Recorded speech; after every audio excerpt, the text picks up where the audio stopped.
Hello dear students, welcome back to our channel. Welcome back to another video of Madhyamik Rapid Revision series. এতক্ষণে সবাই নিশ্চয়ই বুঝতে পেরে গেছিস যে আজকের ক্লাসে আমরা মাধ্যমিকের ইংলিশ নিয়ে কথা বলবো। ইংলিশের এর আগের দুটো ক্লাসে আমরা এবছরের জন্য যে মোস্ট ইম্পর্টেন্ট প্রোজ আর পোয়েম রয়েছে সেইগুলো নিয়ে কথা বলেছিলাম, এছাড়া সিলেবাস, নাম্বার ডিভিশন এই সবকিছুই ডিসকাস করেছিলাম।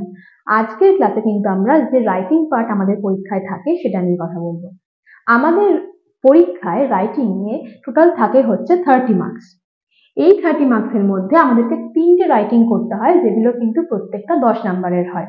এবারে আমাদের ক্লাস 10 এর সিলেবাসে কিন্তু একটা ওয়াইড ভ্যারাইটি রয়েছে রাইটিং এর ক্ষেত্রে। বলা যেতে পারে প্রায় যত রকমের রাইটিং আমরা শিখবো, শিখি বা জানি, সেই সবকিছুই কিন্তু আমাদের ক্লাস 10 এর সিলেবাসে আমরা করে ফেলি। আমি এখানে লিখে রেখেছি যে আমাদের ক্লাস 10 এর সিলেবাসে ঠিক কি ধরনের রাইটিং আমাদের থাকে। কি থাকে? Paragraph, biography, story making, dialogue, report থাকে, নোটিশ থাকে, প্রসেস রাইটিং, এছাড়া লেটারের মধ্যে থাকে হচ্ছে ইনফর্মাল, ফর্মাল আর এডিটোরিয়াল লেটার। এবারে লাস্ট 5-6 বছরের কোয়েশ্চেন পেপার যদি তোরা দেখিস তাহলে দেখতে পাবি যে প্রত্যেক বছরই আমাদের কিন্তু লেটারটা দেওয়া থাকে, কোনোবার ফর্মাল, কোনোবার ইনফর্মাল বা এডিটোরিয়াল, এরকম ভাবে অল্টারনেটিভ করে কিন্তু প্রত্যেক বছর আমাদের লেটার রাইটিং রিপিট হয়। আর তার বাকি দুটো যে রাইটিং থাকে তার মধ্যে এই যে এত রকম রাইটিং আমাদের সিলেবাসে রয়েছে সেগুলোর মধ্যে থেকেই যে কোনো দুটো থাকে। এবারে 2024 সালে অর্থাৎ লাস্ট ইয়ার আমাদের পরীক্ষায় কি এসেছিল? আমাদের পরীক্ষায় এসেছিল একটা ইনফর্মাল লেটার এসেছিল। আর কি এসেছিল? আমাদের পরীক্ষায় এসেছিল রিপোর্ট, আর এসেছিল নোটিশ। এবারে যেহেতু গত বছর আমাদের ইনফর্মাল লেটার চলে এসেছে, তাই এটা কিন্তু শিওর যে এবছর আর ইনফর্মাল লেটার আসবে না। তার মানে এই বছরে আমাদের এই ফর্মাল বা এডিটোরিয়াল যে পার্টটা রয়েছে সেটা ভীষণ ইম্পর্টেন্ট হয়ে যাচ্ছে। আর যেহেতু আমাদের রিপোর্ট আর নোটিশও চলে এসেছে গত বছর, তাই আমরা এক্সপেক্ট করতে পারি যে এবছর হয়তো ওই দুটোর মধ্যে আসবে না বা আসতেও পারে। এবারে এই যে প্যারাগ্রাফ, বায়োগ্রাফি আর স্টোরি মেকিং পার্ট 3টে রয়েছে, এইগুলো তো আমরা অনেক ছোট থেকেই পড়ে আসছি। আমরা এর আগেও বহুবার এই পরীক্ষায় এগুলো এসেছে, আমরা করেছি। আর এই ডায়ালগ যে রয়েছে এটা খুব একটা বেশি পরীক্ষায় আসে না। তাহলে আমরা নতুন ক্লাস 10 এ উঠে যেগুলো শিখছি তার মধ্যে কি থাকে? রিপোর্ট, নোটিশ, প্রসেস রাইটিং আর থাকে মূলত এডিটোরিয়াল লেটার। এই রাইটিং পার্ট নিয়ে না আমাদের অনেকেরই একটা টেনশন থাকে যে রাইটিং যদি কমন না আসে সেক্ষেত্রে কি করব, বা অনেকে যে ভুলটা করে সেটা হলো প্রচুর প্রচুর রাইটিং মুখস্থ করার চেষ্টা করে। স্বাভাবিকভাবে অত কিছু একসঙ্গে মুখস্থ করাটাও খুব ডিফিকাল্ট ব্যাপার হয়ে যায়। কিন্তু কিভাবে রাইটিং মুখস্থ না করেও বা রাইটিং যদি কমন নাও আসে তাহলেও সেটা খুব ভালোভাবে আনসার করা যাবে, সেটা কিন্তু আজকে আমি তোদেরকে বলবো। আমি তোদেরকে প্রত্যেকটা রাইটিং এর জন্য একটা স্ট্রাকচার বা একটা ফর্মুলা বলে দেবো। ঠিক যেরকম ভাবে অঙ্কের ক্ষেত্রে আমরা একটা ফর্মুলা জানলে সেই অঙ্কটা আমাদের আননোন হলেও আমরা সলভ করে ফেলতে পারি, ঠিক একই রকম ভাবে ইংলিশেও প্রত্যেকটা রাইটিং এর কিন্তু একটা পার্টিকুলার ফরম্যাট রয়েছে। একবার আমরা যদি সেই ফরম্যাটটা ভালো করে বুঝে যাই তাহলে কিন্তু রাইটিংটা লেখা আমাদের কাছে আর কোনো ব্যাপার থাকে না। আজকের ক্লাসে আমি কথা বলবো প্রসেস রাইটিং নিয়ে। দেখতে গেলে এই যত রকম রাইটিং তোদের রয়েছে এই সবকিছুর মধ্যে প্রসেস রাইটিং হচ্ছে দ্য ইজিয়েস্ট, সব থেকে সোজা। তাই এই প্রসেস রাইটিং কিভাবে আমরা খুব সহজেই লিখে ফেলতে পারবো, কমন না আসলেও লিখে ফেলতে পারবো, সেটা নিয়ে কিন্তু আজকে কথা বলবো। তাহলে শুরু করি। দেখ, একটু আগেই আমি বললাম যে ইংলিশের ক্ষেত্রে প্রত্যেকটা রাইটিং এরই কিন্তু একটা পার্টিকুলার ফরম্যাট আছে। আচ্ছা, আজকে আমরা প্রসেস রাইটিং নিয়ে কথা বলছি, তাই তো?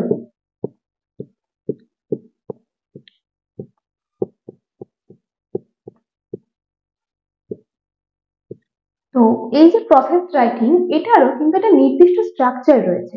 প্রথমেই বলি প্রসেস রাইটিং মানে কি, অর্থাৎ আমাদের এখানে কি করতে হয়। প্রসেস কথার মানে আমরা প্রত্যেকে জানি পদ্ধতি, অর্থাৎ যে কোনো জিনিস হতে পারে, সেটা আমাদের চারপাশে আমরা যা কিছু দেখি, আমাদের দৈনন্দিন ব্যবহারের জিনিস হতে পারে, কোনো খাবার হতে পারে, যা কিছু হতে পারে, কোনো প্রাকৃতিক কোনো জিনিস হতে পারে পাহাড় বা কিভাবে মেঘ তৈরি হচ্ছে, এই যা কিছু তৈরি হওয়ার যে পদ্ধতি সেটাকেই যখন আমরা একটা প্যারাগ্রাফের আকারে লিখবো তখন সেটাকেই কিন্তু আমরা বলবো প্রসেস রাইটিং। ভীষণ সহজ বিষয়। একটা খুব কমন এক্সাম্পল আমি দিচ্ছি প্রসেস রাইটিং এর। দেখবি আমাদের মায়েরা অনেক সময় রান্নার রেসিপির বই কিনতেন, এবার রান্নার রেসিপির বইয়ের মধ্যে কি থাকে, বিভিন্ন ডিশ কিভাবে তৈরি হচ্ছে তার একটা স্টেপ বাই স্টেপ গাইড কিন্তু আমাদেরকে দেওয়া থাকে, যে প্রথমে এটা করতে হবে তারপরে সেটা করতে হবে। এটা একটা প্রসেস রাইটিং এর উদাহরণ হতে পারে। অথবা আমরা যখন কোনো নতুন মেশিনারি বা কোনো ইলেকট্রনিক জিনিস যখন নিজেদের বাড়িতে কিনে আনি, আমাদের কিন্তু তার সঙ্গে একটা ইউজার গাইড দেওয়া হয়, একটা ম্যানুয়াল দেওয়া হয়, যে সেটাকে ইনস্টল করার জন্য বা সেটাকে ইউজ করার জন্য আমাদেরকে কিভাবে পরপর স্টেপ বাই স্টেপ এগোতে হবে সেটা সেখানে বলা থাকে।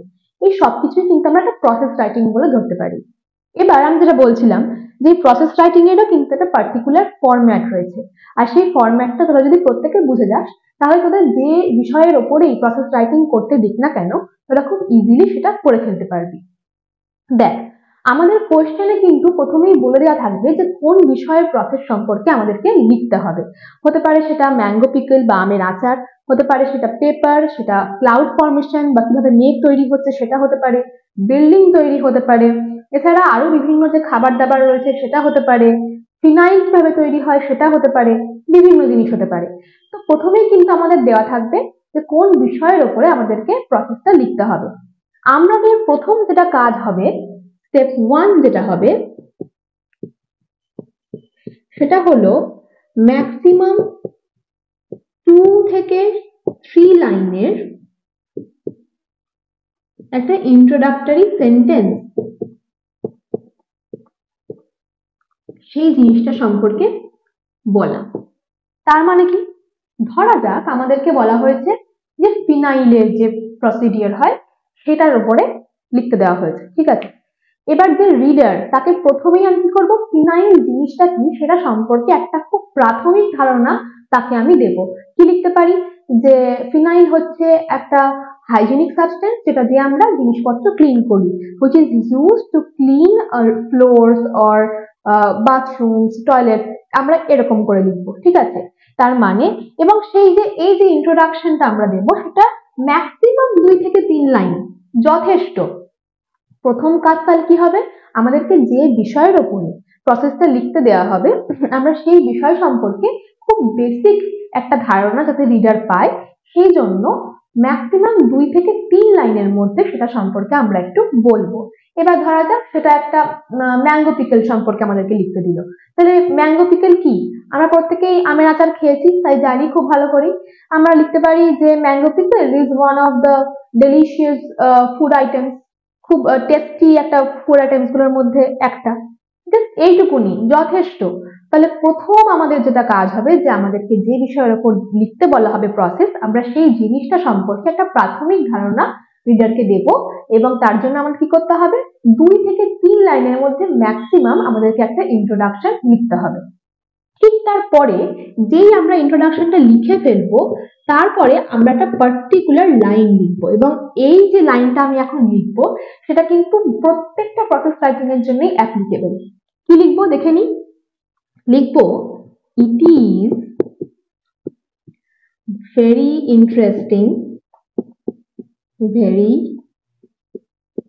ইন্টারেস্টিং টু নো হাউ, এখানে আমি ড্যাশ দিয়ে রাখলাম, is prepared as it involves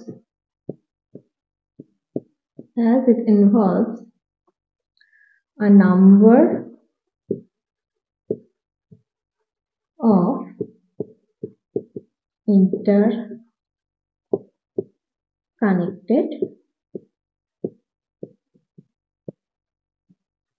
steps।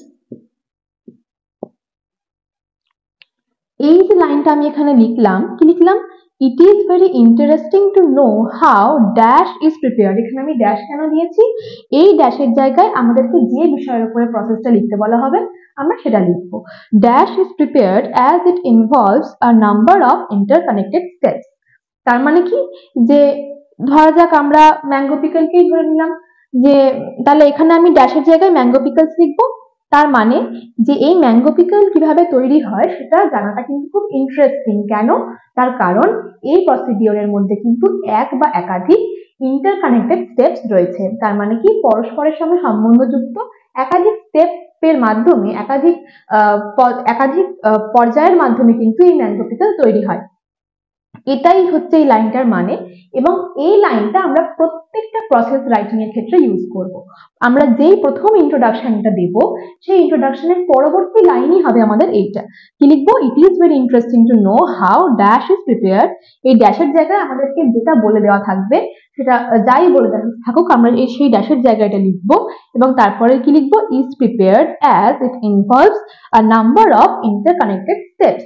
এবারে এই প্রিপেয়ার্ড এর জায়গায় প্রয়োজনে আমি এখানে স্টার দিয়ে লিখে রাখছি, যে জিনিসটা বলা থাকবে সেটা অনুযায়ী মেড আমরা লিখতে পারি বা ফর্মড লিখতে পারি।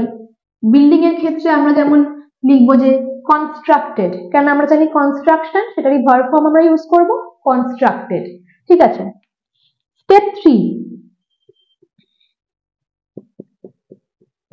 ইন্ট্রোডাকশন লিখলাম, তারপরে আমরা এই লাইনটা লিখলাম, এই লাইনটা আমরা প্রত্যেকটা রাইটিং এ লিখছি। এরপরে আমরা চলে আসবো স্টেপ 3 তে। কোশ্চেনে আমাদেরকে কিন্তু হিন্টস দেওয়া থাকবে। প্রত্যেকটা প্রসেস রাইটিং এর জন্য আমাদেরকে হিন্টস গিভেন থাকবে। আমাদের কাজ হবে সেই হিন্টস গুলোকে ইউজ করেই মিনিংফুল সেন্টেন্স তৈরি করা, এবং কোনো নিজে থেকে কোনো ইনফরমেশন আমাদের কিন্তু সেখানে প্রয়োজন দেওয়ার নেই। শুধু যে হিন্টস গুলো আমাদের অলরেডি দেওয়া থাকবে, আমরা কি করব? সেইগুলোকেই এক একটা সেন্টেন্সে পরিণত করব। তাহলে আমাদের স্টেপ 3 কি হবে? Meaningful sentence, meaningful sentence from hints। যে কারণে প্রসেস রাইটিংটা সব থেকে সোজা, সেটা হলো আমাদেরকে নিজে থেকে কিন্তু খুব বেশি কিছু লিখতে হয় না। এই যে মিনিংফুল সেন্টেন্স গুলো আমরা লিখবো, যখন আমি করাবো তখন দেখতে পাবি যে হিন্টস গুলো যেগুলো দেওয়া থাকবে সেখান থেকে কত সহজে আমরা এই মিনিংফুল সেন্টেন্স গুলো লিখে ফেলবো। তাহলে আমাদের 3টা স্টেপ হয়ে গেল। তাহলে প্রথমে হয়ে গেল কি? ইন্ট্রোডাকশন। তারপরে আমরা চলে এলাম এই পার্টিকুলার লাইনটাতে, যেখানে আমরা এটা বললাম যে এই জিনিসটা কিভাবে তৈরি হচ্ছে সেটা জানাটা খুব ইন্টারেস্টিং, তার কারণ এটা অনেকগুলো ইন্টারকানেক্টেড স্টেপস এর দ্বারা তৈরি হয়। তারপরে কি করতে হবে? আমাদেরকে যে হিন্টস গুলো আমাদের দেওয়া থাকবে, গিভেন থাকবে, সেইগুলো দিয়ে আমাদেরকে মিনিংফুল সেন্টেন্স বানাতে হবে। এবারে একটা জিনিস কিন্তু এখানে এই সেন্টেন্স গুলো বানাবার ক্ষেত্রে মনে রাখতে হবে, যখনই আমরা সেন্টেন্স গুলো লিখবো সেগুলো কিন্তু আমরা চেষ্টা করব প্যাসিভ ভয়েসে লেখার। প্যাসিভ ভয়েসে, প্যাসিভ ভয়েস তার সঙ্গে কি? Without agent.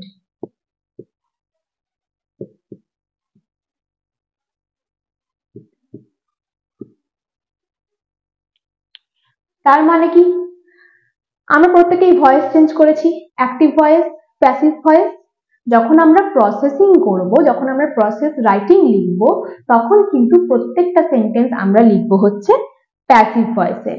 তার মানে একটা এক্সাম্পল বলি, ধরা যাক যে একটা বিল্ডিং, সেটাকে কালার করা হয়েছে, তাহলে আমরা কি লিখবো?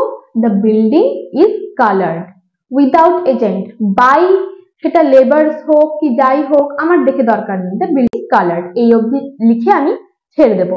এটা যখন আমি এক্সাম্পল দেবো, যখন তোদের রাইটিং এর এক্সাম্পল দেবো, তখন তোরা আরো ভালো করে বুঝতে পারবি। কিন্তু এটা মাথায় রাখতে হবে যে হিন্টস গুলো দিয়ে আমরা যে মিনিংফুল সেন্টেন্স গুলো তৈরি করব, যে সেখানে কিন্তু সেগুলো সবসময়ই আমরা প্যাসিভ ভয়েস ইউজ করব, এবং সেখানে কিন্তু প্যাসিভ ভয়েসে দেখবি আমরা লাস্টে লিখি বাই এ, বাই সে। তার মানে কি? কার দ্বারা কাজটা হচ্ছে সেটা আমরা বলে দিই, যার দ্বারা কাজটা হয় তাকেই আমরা এজেন্ট বলি। কিন্তু প্রসেস রাইটিং এর ক্ষেত্রে কিন্তু আমরা সেই এজেন্টের কথাটা আর বলবো না, ওই বাই আসার আগেই আমরা কিন্তু সেন্টেন্সটা শেষ করে দেব। এর পরের স্টেপ কি? স্টেপ 4। এরপরে আমরা চলে আসছি স্টেপ 4 এ। আমি ওপরে লিখছি, হ্যাঁ দেখ। এরপরে আমরা সেন্টেন্স গুলো বানালাম, এরপরে যেই আমরা স্টেপ 4 এ চলে আসবো, আমরা আমাদের কাজ প্রায় শেষ। আমরা কি করব? লিঙ্কার দিয়ে ওই সেন্টেন্স গুলোকে একটার সঙ্গে আরেকটা যুক্ত করব। লিঙ্কার মানে কি? আগের সেন্টেন্সের সঙ্গে পরের সেন্টেন্সে যাতে একটা রিলেশন তৈরি হয়, সেই জন্য আমরা বেশ কিছু ওয়ার্ড ইউজ করব। দেখ, আমরা যদি কথায় জিনিসটা বলি, ধরে নেওয়া যাক আমাদেরকে একটা অমলেট করতে দেওয়া হয়েছে, তাহলে আমরা কি বলবো? যে প্রথমে ডিমটাকে নেব, তারপর ডিমটাকে ফাটাবো, তারপর সেটাকে ভালো করে গুলবো, তারপরে গ্যাসটা অন করব, তারপরে গ্যাসের ওপরে দেব, এরকম করে বলি তো, যে তারপর তারপর এরপর দিয়ে আমরা এই যে ওয়ার্ডগুলো বাংলা ইউজ করছি এইগুলোরই শুধু ইংলিশ ভার্সন। এক্ষেত্রে একদম প্রথম যে সেন্টেন্সটা, মানে এই যে সেন্টেন্সটা আমি বললাম যে পার্টিকুলার সেন্টেন্স, এটার পরেই একদম প্রথম আমাদের যে স্টেপটা করতে হবে কোনো জিনিস তৈরির ক্ষেত্রে, সেটার জন্যই আমরা খালি ইউজ করবো কি অ্যাট ফার্স্ট। ঠিক আছে, এটা তোরা এখানেও লিখে নিতে পারিস, স্টেপ বলে এখানটায় অ্যাট ফার্স্ট। মানে এই যে লাইনটার পরে একদম যে প্রথম সেন্টেন্সটা লেখা হবে সেটা আমরা অ্যাট ফার্স্ট দিয়ে শুরু করব। অ্যাট ফার্স্ট মানে কি সব থেকে আগে বা সব থেকে প্রথমে, সব থেকে প্রথমে আমাদের এটা করতে হবে। তারপরে সেন্টেন্সগুলো আমাদের কিভাবে যাবে, সবার আগে আমরা গ্যাসটা অন করলাম, তার উপরে আমরা একটা ফ্রাইং প্যান রাখলাম, তারপরে আমরা ডিমটাকে তার মধ্যে দিলাম। তাহলে এই যে তারপর এরপর এই যে ওয়ার্ডগুলো আমরা ইউজ করছি এগুলোরই আমরা খালি ইংলিশ ভার্সনটা ইউজ করব। সেক্ষেত্রে কি ইউজ করতে পারি, দেন ইউজ করতে পারি, দেয়ার আফটার ইউজ করতে পারি, দেয়ার আফটার ইউজ করতে পারি, হেন্স ইউজ করতে পারি, হেন্স ফোর্থ ইউজ করতে পারি, আফটার দ্যাট ইউজ করতে পারি।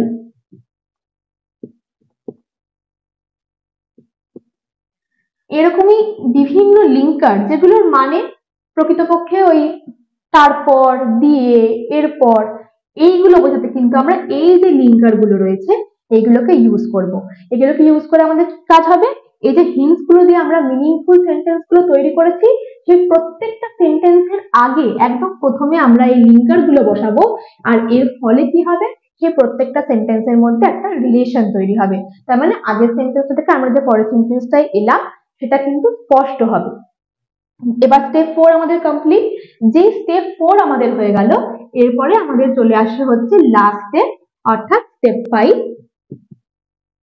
স্টেপ 5 যেখানে আমরা কি বলবো, কনক্লুশন। কনক্লুশন, এই কনক্লুশনের জন্য আমরা একটা বা দুটো সেন্টেন্স ইউজ করতে পারি। সেই কনক্লুশনটাও আমাদের হিন্টসের মধ্যেই মোটামুটি দেওয়া থাকবে, এবং এই কনক্লুশনের জন্য আমরা এই ওয়ার্ডগুলো ইউজ করতে পারি, যে নাও বা ফাইনালি, আলটিমেটলি,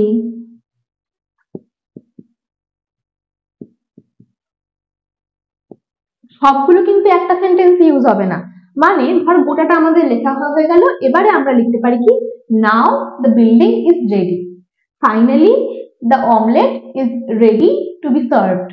ঠিক আছে, ultimately the construction is completed. মানে এবার আমাদের জিনিসটা কমপ্লিট হলো, ফাইনালি আমাদের এই জিনিসটা কমপ্লিট হলো, সর্বশেষ আমাদের এই জিনিসটা কমপ্লিট হলো, আমরা এরকম বলি না?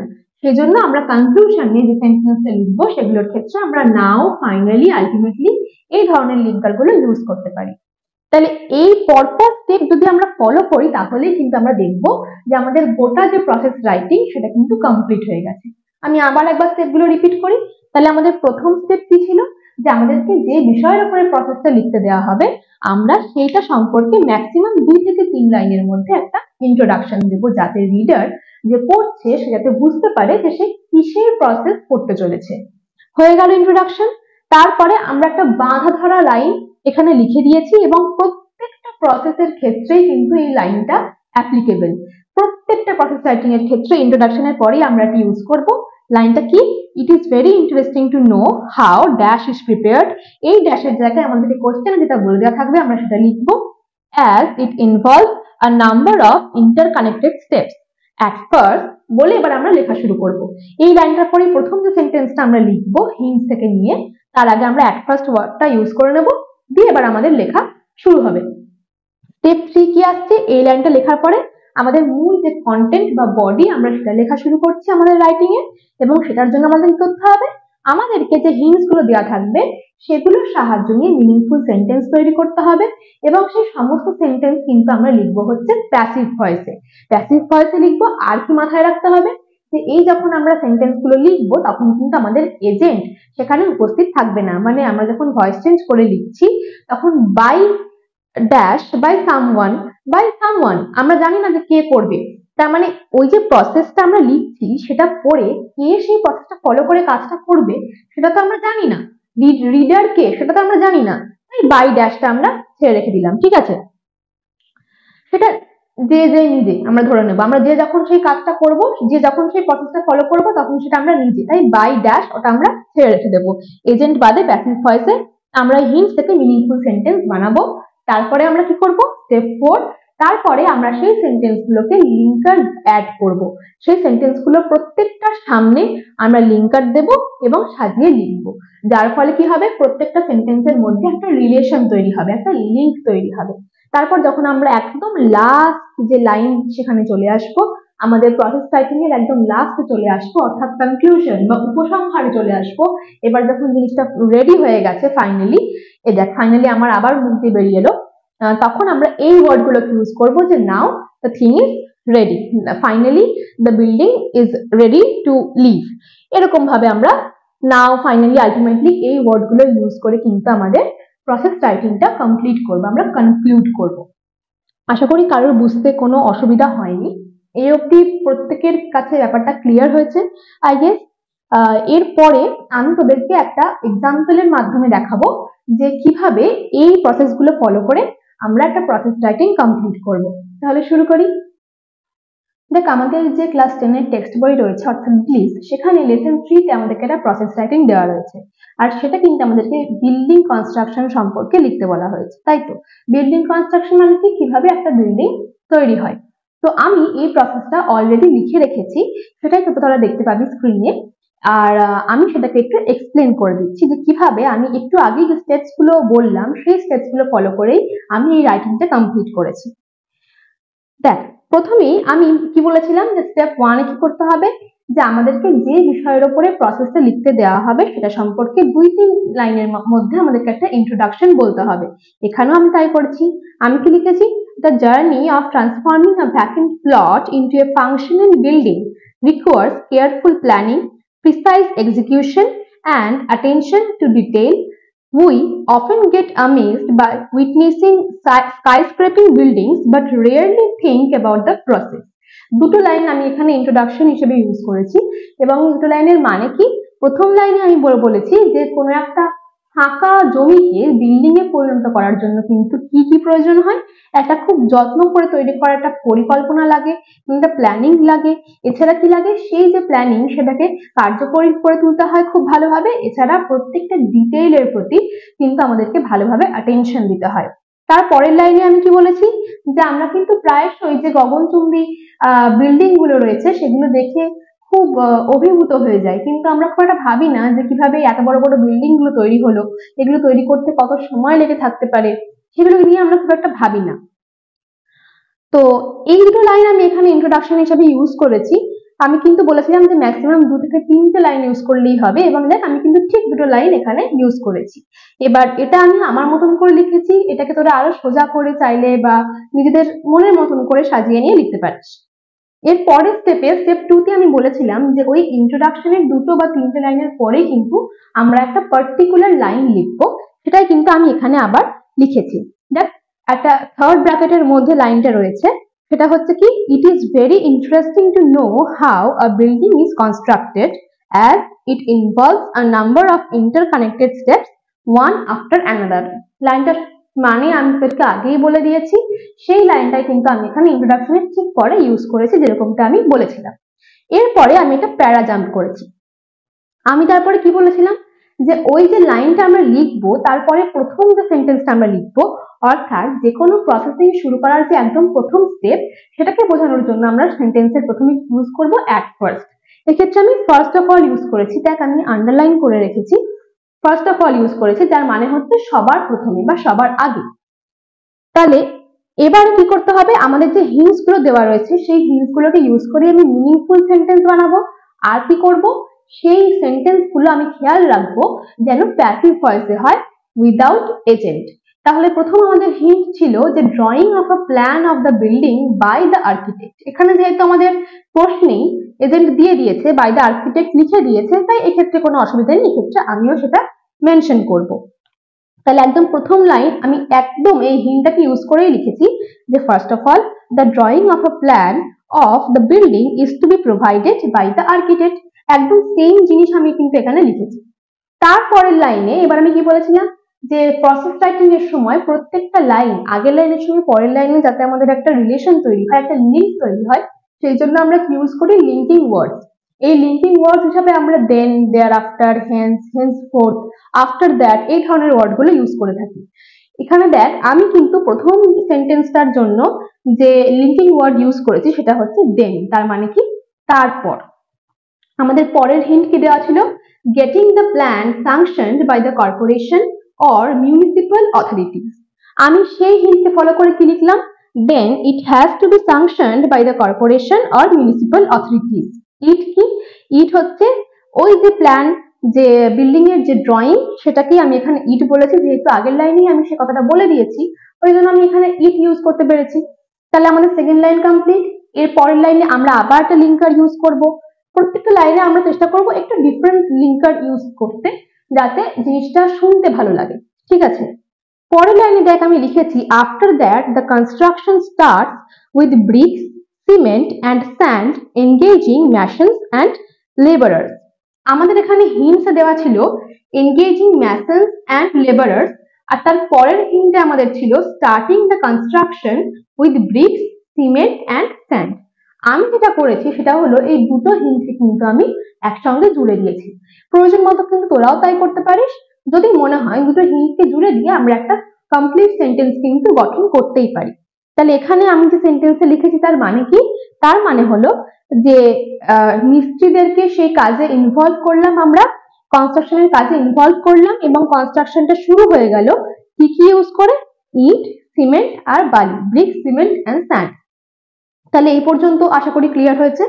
এরপরে আমরা আবার পরের হিন্ট নেব, আর কি নেব, সেই হিন্ট থেকে আমরা একটা মিনিংফুল ওয়ার্ড বানাবো, মিনিংফুল সেন্টেন্স বানাবো। আর সেই সেন্টেন্সটা দেখবো যেন প্যাসিভ ভয়েসে হয়। আর কি করব, সেই সেন্টেন্সের প্রথমে আমরা আবার একটা লিঙ্কার ইউজ করব। দেখ আমি প্রথম লিঙ্কার হিসাবে ইউজ করেছিলাম দেন, তারপরে আমি ইউজ করেছিলাম আফটার দ্যাট, তারপরে কিন্তু এবার আমি ইউজ করছি ল্যাটার। ল্যাটার মানেও কিন্তু এরপর। ঠিক আছে, আচ্ছা আমাদের আমি কি লিখেছি, later the doors and windows are also fitted. কার দ্বারা ফিটেড হয়েছে দেখ আমি এখানে লিখিনি, fitted by who, by who এটা আমি কিন্তু এখানে লিখিনি। আমি বলেছিলাম যখনই আমরা প্যাসিভ ভয়েসে লিখবো সেন্টেন্স গুলোকে আমরা বেশিরভাগ ক্ষেত্রে কিন্তু উইদাউট এজেন্ট লিখলাম। তাহলে সেটা তোরা এখানে দেখতে পেলি। আমাদের হিন্টসে কি দেওয়া ছিল, হিন্টসে দেওয়া ছিল ফিটিং ডোরস অ্যান্ড উইন্ডোজ। এই ফিটিং ডোরস অ্যান্ড উইন্ডোজ এই ফ্রেজটাকে আমি কি লিখলাম, later the doors and windows are also fitted। এর পরের হিন্টস আমাদের কি দেওয়া রয়েছে দেখি, বলা রয়েছে প্লাস্টারিং অফ ওয়ালস। এটাকে আবার আমাদেরকে সেন্টেন্সে কনভার্ট করতে হবে একটা প্যাসিভ ভয়েসের সেন্টেন্সে, এবং সেখানে এজেন্টটা আমরা বাদ রাখবো। আবার দেখ ল্যাটারের পরে আমি লিঙ্কার হিসেবে ইউজ করেছি কি দেয়ার আফটার। দেয়ার আফটার মানেও সেই একই, মানে কি এরপর বা তারপর আমরা যাই বলি না কেন, কি লিখেছি, thereafter when the construction is completed the walls are plastered। এখানে আমি একটু নিজের মতন করে অ্যাড করেছি যে যখন আমাদের বিল্ডিং এর প্রাথমিক স্ট্রাকচারটা তৈরি হয়ে যায়, প্রাথমিক কনস্ট্রাকশনটা যখন হয়ে যায় তখন কি হয়, দেওয়ালগুলোর উপরে প্লাস্টার করা হয়। এটা আমরা জানি বলে আমি একটু লিখেছি, তোরা চাইলে বাদও দিতে পারিস। দেখ লিঙ্কার হিসাবে এগেইন আমি thereafter ইউজ করেছি, প্যাসিভ ভয়েসে লিখেছি, কে প্লাস্টার করেছে বা কে কনস্ট্রাকশন কমপ্লিট করেছে সেগুলো কিন্তু এখানে উজ্জ্ব রেখেছি, তার মানে কি আমি এজেন্ট বাদ রেখেছি। আর কি যা আমাদের হিন্টস দেওয়া ছিল একদম সেটাকে ফলো করে কিন্তু আমি সেন্টেন্সটা ফর্ম করেছি। আচ্ছা এর পরের লাইনে কি লিখেছি, দেন the wiring of the building is done and electric and water connection is made। আচ্ছা দেখ আমি একদম প্রথমে একবার দেন ইউজ করেছিলাম, এবারে মধ্যখানে আমি একটু অন্যান্য জিনিসপত্র ইউজ করেছি লিঙ্কার হিসাবে, তারপরে আমি কিন্তু আবার দেনে ফিরে এসেছি। দেন আমাদের এখানে হিন্টসেও দেওয়া ছিল যে wiring, electric and water connections, আমি সেটাকেই কিন্তু এখানে সেন্টেন্সের আকারে লিখেছি যে then the wiring of the building is done and electric and water connections are made. Water connections are made হলো। এরপরে কি হবে, প্লাস্টারিং অফ ওয়ালস। আমাদের হিন্টসে কি দেওয়া রয়েছে, আচ্ছা সরি, প্লাস্টারিং অফ ওয়ালস আমরা করে ফেললাম। এরপরে আমাদের ওয়্যারিং হয়ে গেছে, ইলেকট্রিক আর ওয়াটার কানেকশন সিকিউর করা হয়ে গিয়েছে। এরপরে কি বলছে, পেইন্টিং। আমাদের যখন সমস্ত ইলেকট্রিক্যাল লাইনগুলো করা হয়ে গেল, জলের কানেকশন করা হয়ে গেল, দেওয়ালে প্লাস্টার হয়ে গেল, তাহলে এর পরের স্টেপ কি আমাদের রং, দেওয়ালে এবার রং হবে। এটার জন্য আমি এখানে লিঙ্কার হিসেবে ইউজ করেছি henceforth। এই যে then, after that, later, thereafter, henceforth, এই সবগুলোর কিন্তু একটাই মানে, যে এরপর বা তারপর। কিন্তু একই কথা আমি যদি প্রত্যেকটা সেন্টেন্সে ইউজ করতাম, ধরা যাক প্রত্যেকটাতে আমি যদি দেন ইউজ করতাম, তাহলে শুনতে ভালো লাগতো না। তাই জিনিসটাকে একটু শ্রুতিমধুর করার জন্য আমি কি করেছি, এক একটা সেন্টেন্সে এক এক রকম লিঙ্কার আমি ইউজ করেছি। তাহলে আমি এখানে কি লিখলাম, henceforth the walls of the building are painted both inside and outside। both inside and outside এটা আমি নিজে থেকে লিখেছি, তোরা চাইলে বাদ দিতে পারিস। তার মানে কি, ভিতর এবং বাইরের দেওয়াল দুটোই কিন্তু রং করা হলো। এরপরে আমাদের লাস্ট স্টেপে আমরা পৌঁছে গেলাম, building completed fit for living. তার মানে কি, এবারে আমাদের কিন্তু বিল্ডিং কমপ্লিট হয়ে গেছে এবং এটা এবার বসবাসের যোগ্য হয়ে গেছে। এবার যেহেতু আমাদের পুরো প্রসেসটা কমপ্লিট হয়ে গেল, তাই আমি বলেছিলাম একদম যখন আমরা কনক্লুশন দেব বা উপসংহার দেব, অর্থাৎ লাস্ট লাইনের দিকে এগোবো, তখন আমরা কি ইউজ করব, নাও, ফাইনালি, আলটিমেটলি, এই ওয়ার্ডগুলো ইউজ করব। এখানে দেখ আমি কি লিখেছি, finally the building is complete and perfectly fit for living. এখানে আমি ফাইনালি ইউজ করেছি, তার মানে কি, যে শেষ পর্যন্ত বিল্ডিংটা কমপ্লিট এবং বসবাসের জন্য একদম উপযুক্ত। আশা করি তোরা প্রত্যেকেই বুঝতে পেরেছিস যে কিভাবে যে স্টেপস গুলোর কথা আমি একটু আগেই বলছিলাম সেগুলো ফলো করে কিন্তু আমি সম্পূর্ণ রাইটিংটা লিখলাম।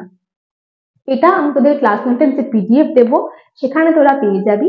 এবার তোদের প্রশ্ন আসতে পারে যে আমাদেরকে তো বিল্ডিং দেবে, তার কোনো মানে নেই, বিভিন্ন যা কিছু দিতে পারে, তাহলে সেক্ষেত্রে যে ইন্ট্রোডাকশন যে সেন্টেন্সটা, যে ইন্ট্রোডাক্টরি যে সেন্টেন্সটা, সেটা কি আমাদেরকে নিজে থেকে লিখতে হবে? নিজে থেকে যদি লিখতে পারিস, ইউ আর ওয়েলকাম, খুব ভালো কথা। আমি আমার মন থেকে কিছু কিছু জিনিস ভেবে কয়েকটা টপিকের জন্য introductory sentence, possible introductory sentence লিখে রেখেছি, সেগুলো তোরা পিডিএফ এ পেয়ে যাবি। এছাড়া যদি এরকম কোনো টপিক এলো যেগুলো সম্পর্কে হয়তো তোরা একেবারেই কিছু লিখতে পারছিস না, সেক্ষেত্রে কিন্তু রাইটিংটা ওই যে লাইনটা বলে দিয়েছিলাম যে it is very interesting to know, ওই লাইনটা দিয়েও কিন্তু শুরু করা যেতে পারে। তবে আমি কি রেকমেন্ড করব, যে কোনো জিনিসের প্রসেস সম্পর্কে আমরা যখন কথা বলছি, তার সম্পর্কে দু চার কথা যেন আমরা একদম প্রথমেই বলে দিই, যাতে আমাদের যে রিডার তার একটু সুবিধা হয়।